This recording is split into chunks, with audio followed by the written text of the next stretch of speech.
There's a genre taking over TikTok and Spotify. It's sugary, polished, a little flirty, and somehow both nostalgic and completely manufactured at the same time. It's not hyperpop, it's not bubblegum pop, it's Addison Rae.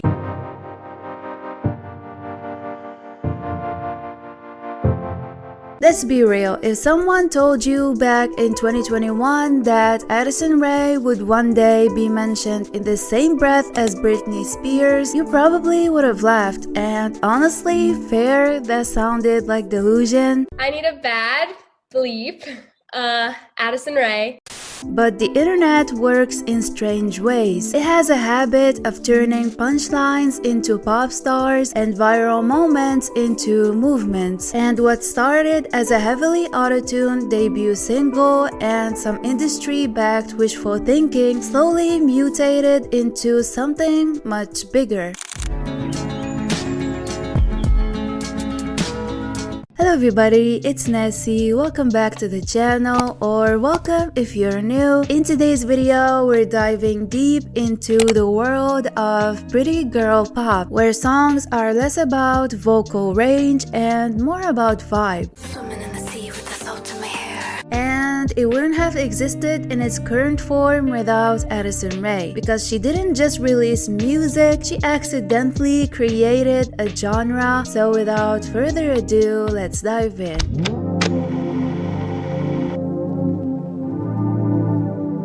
In March 2021, Addison dropped her debut single, Obsessed. Obsessed with me, so I took a second and I said me too.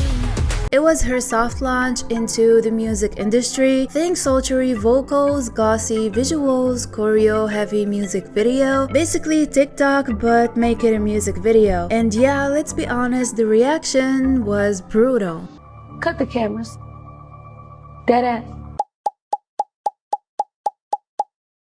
Twitter roasted the lyrics, music critics called it manufactured, and it didn't help that the whole thing kind of felt forced. Like Addison Rae had walked into the music scene with the confidence of Britney Spears, but none of the background to back it up. And yet, here's the plot twist, despite all of that, the song didn't actually fail. Obsessed ended up trending on TikTok, it got radio play, and slowly, quietly, people started actually liking it. Not because it was vocally impressive or musically genius, but because it was fun, it was catchy, it felt like Y2K if you put it through a visco filter. What the internet didn't realize at the time is that Addison Rae hadn't just dropped a pop song, she had accidentally given birth to a whole new subgenre. This wasn't traditional pop, this was something else, something that leaned hard into being girly, polished, and shallow in a very intentional way. This is now pretty girl pop.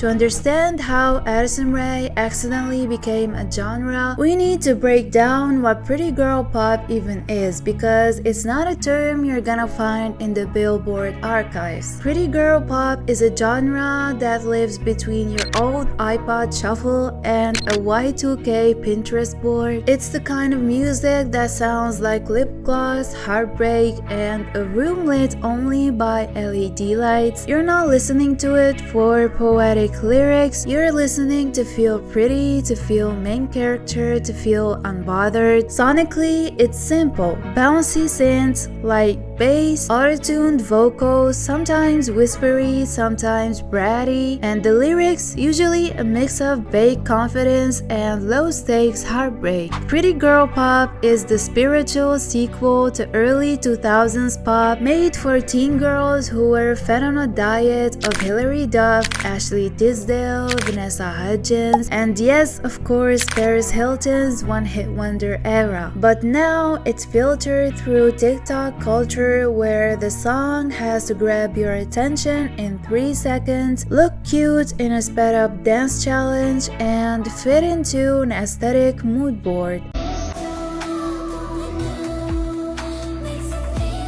Pretty girl pop is also a vibe you can find in a lot of new gen female pop artists. There's that same balance between vulnerability and detachment. You care, but you pretend you don't. You're broken, but your eyeliner is still sharp. And Addison Rae didn't invent pretty girl pop, she just embodied it.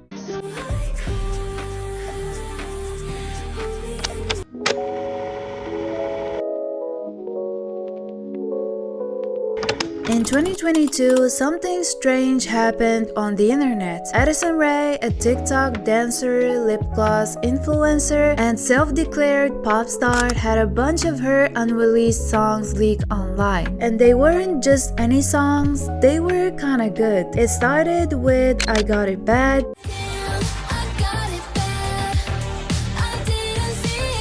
This demo was catchy, it almost felt like it had been plucked straight from a lost Britney Spears album, and people were confused. She had this vault of unreleased music, songs with real production value, radio-ready hooks, and just the right amount of Y2K nostalgia. Then came Nothing On But The Radio, which, fun fact, was originally a Lady Gaga demo from the Born This Way era. So basically, Addison was out here releasing Lady Gaga and Britney Spears rejects and somehow making them work. People were calling her an unreleased queen, a pop star that never was, and my personal favorite, Paris Hilton and Britney Spears' digital daughter. And that's when the shift happened. The narrative moved from "this is so bad, it's funny" to "wait, why didn't her label release this?" Addison Rae accidentally created a mystery. The girl who dropped one song, dipped, and somehow left behind an archive of pop gold, and fans had to hunt them down like music industry Easter eggs. The leaks started trending on TikTok, ranking up millions of plays. People made edits, dance routines, fake music videos.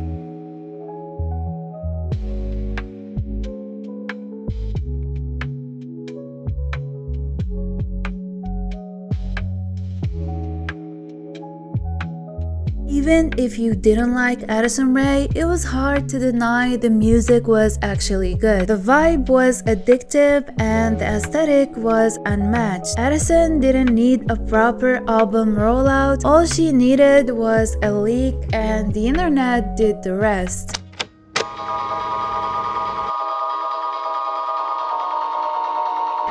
Here's where the pretty girl pop machine really thrives: TikTok edits. And Addison Rae's music became the go-to audio for that new age Y2K fantasy, that soft but dangerous female energy. That's what makes her music thrive in the edit space. It doesn't demand attention, it basically melts into the background. And then the cycle begins. A song becomes an edit sound, it hits hot girl TikTok, it gets repurposed into makeup transitions, there's traps, blurry softcore montages, and eventually it becomes iconic. Not because of the song itself, but because of what people turned it into. Edits gave Addison Rae's music a second life, one far more meaningful than radio play or charting, because when a song becomes an edit sound, it's no longer just a song, it's a shared language, a signal to other girls who want to feel pretty, mysterious, slightly dangerous, and a little sad all at once. That's what pretty girl pop really is, not just music to dance to, but music to be edited to.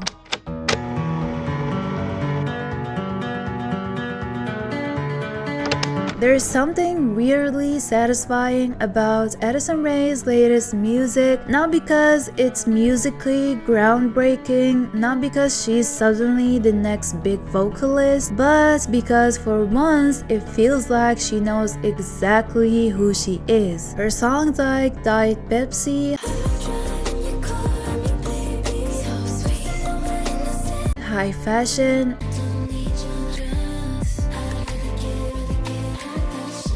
Aquamarine, and headphones, Put your headphones on. Guess I gotta accept the pain.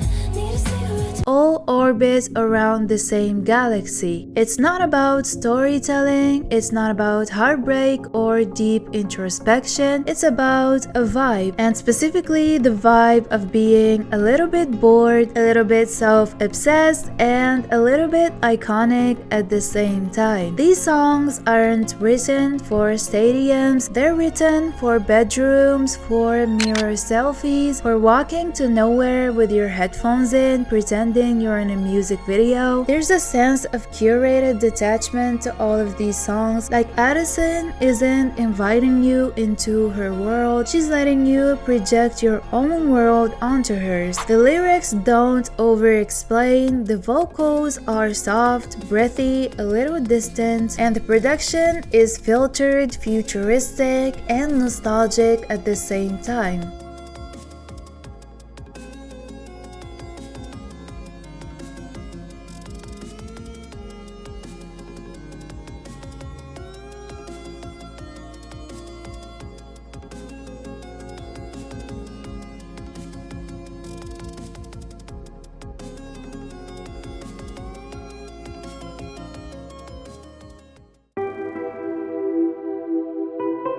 The best way that I can sum up Pretty Girl Pop is that it's a freeze frame of what it feels like to be online, pretty, emotionally vague, and kind of just floating through life. And that's exactly why it works, because in a world where everything has to be deep, it's kind of refreshing to just vibe and think about nothing. And honestly, that might be the most honest kind of pop there is.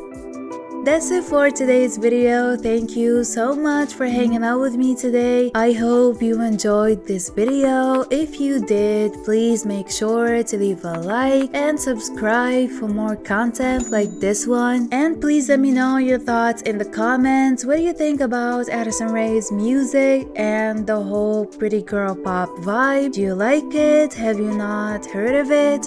Let me know. And with that being said, thank you so much for being here. Thank you for watching, and I'll talk to you very soon.